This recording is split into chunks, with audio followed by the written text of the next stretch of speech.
Alright, so let's talk about gas diffusion in liquids. We'll start with carbon dioxide. So we know that plants, any photosynthetic organism needs carbon dioxide for photosynthesis. So you are taking that carbon dioxide with some water, using the energy from the sun to transform that into glucose and oxygen. One thing about carbon dioxide in water is it doesn't want to stay carbon dioxide. So carbon dioxide has it's about the same saturation in water as you find in the atmosphere, but as soon as it hits the water, it gets converted into carbonic acid pretty quickly, and it can meet up with calcium to become calcium carbonate. So it hits up with water, you get your carbonic acid, and then hydrogens can come and go. If they come, you can get bicarbonate, or if they go, you can get bicarbonate, and when they're there, you get your carbonic acid. For plants, or pretty much anything that you find in water, you're going to have a boundary layer. This is going to be a layer that is unstirred in water that's around it. So this boundary layer decreases the gas diffusion because the water's not moving here. It's moving beside it, and so these gases have to dissolve through this boundary layer if they want to get in there. If this boundary layer wasn't here, just the movement of the water would make it pretty easy for their plants to get the carbon dioxide. But since we have this boundary layer, it's a little more difficult. And so the plants can either directly uptake carbon dioxide, as you can see here, or they can take up this bicarbonate.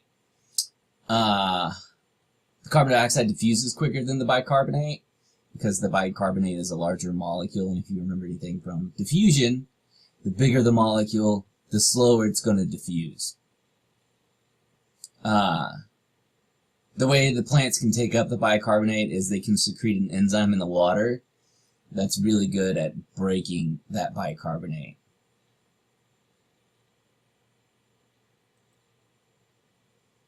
Oxygen dissolving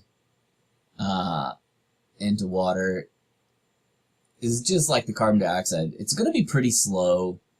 Oxygen has a lower solubility than carbon dioxide, and so what you're going to see is water can really limit the metabolism of organisms in aquatic environments. So for metabolism to happen, a lot of it is going to be aerobic metabolism. So oxygen is going to affect the aerobic metabolism, not the anaerobic metabolism. And a lot of our larger animals carry out a lot of aerobic metabolism that requires oxygen, like the electron transport chain and Krebs cycle and that stuff. Again, oxygen diffuses really slowly through liquids. This is how pneumonia kills you. So when that fluid builds up in your lungs, oxygen diffuses too slowly to refuel or to reload those red blood cells. And so you basically die from suffocation, even though you can get air in and out pretty well, but you can't get it to cross over to the red blood cells because it diffuses too slowly in liquids. One way that you can increase the amount of oxygen that you can get to your red blood cells is by doing a countercurrent circulation. Countercurrent is going to be opposite of concurrent. So concurrent means with the current, so going in the same direction. Countercurrent is talking about them passing. A lot of animals use countercurrent circulation, where you have the hot blood from the arteries running side by side the colder blood in the veins to keep the body like overall a similar temperature. When we're talking about oxygen diffusion, so here you can see the gills of a fish. If we were doing diffusion concurrently across the gills, you would see you would get an equilibrium pretty quickly where the water's going with the blood and it's just going to reach equilibrium.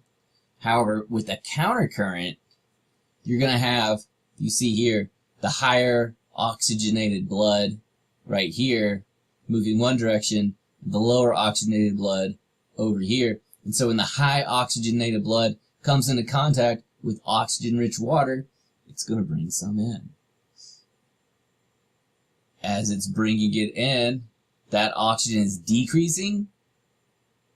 So our blood's moving this way, arteries to the veins. And so as it's decreasing,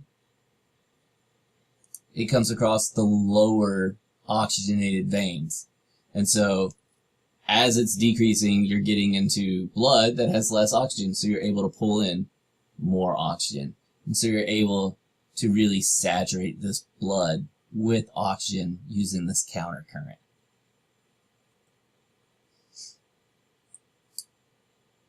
So for a lot of organisms,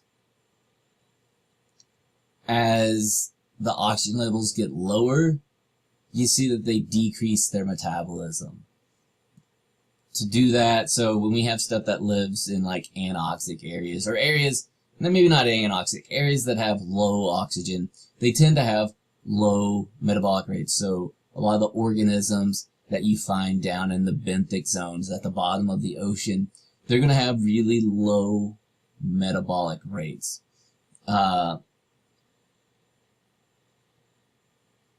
Lots of the ones down there can like really concentrate the hemoglobin in their bodies and to help get as much oxygen as they can. So much that when you look at them, they look red.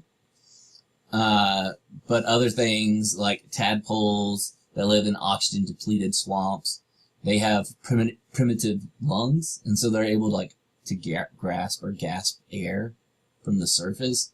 You also see that in gar, maybe. You've seen them going up and gulping air to bring that down into their bodies to help fuel in those low oxygen environments.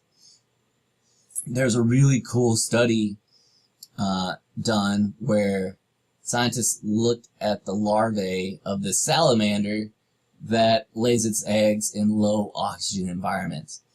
And it turns out that in the eggs, they have algae. And so the algae are producing oxygen for these little embryos, these little salamander embryos. And they did another study in 2013 where they said, okay, we know the algae's in there, but they're actually in between some of the salamander's cells. And they're not just giving oxygen, they're also feeding the salamander some of the sugars that they make. And so you get these little salamanders in this low oxygen environment, but since they have their own algae, the symbiotic algae, they're able to grow quickly, larger, faster than salamanders that don't have this algae. It's a really cool system. Okay, so why does that boundary layer make it more difficult to exchange gases?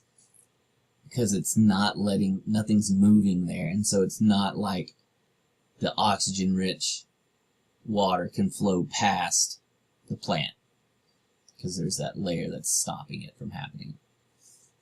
And then deep waters are typically low in oxygen.